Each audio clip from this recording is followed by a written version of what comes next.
Hi, we're Big Y's registered dietitians. I'm Andrea. And I'm Carrie. Summer is heating up, and did you know that eating high water content foods like fruits and vegetables will help keep you hydrated? Stay refreshed this 4th of July with these fruit-filled recipes. Watermelon Orzo Salad.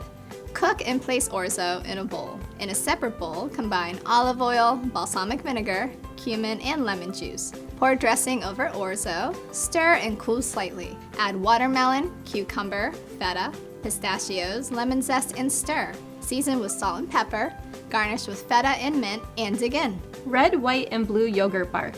In a medium bowl, mix yogurt and honey. Spread evenly onto a baking sheet. Top with strawberries, blueberries, and almonds. Drizzle with melted dark chocolate. Transfer baking sheet to the freezer until frozen. To serve, break into pieces and enjoy. For these recipes and more, visit bigY.com.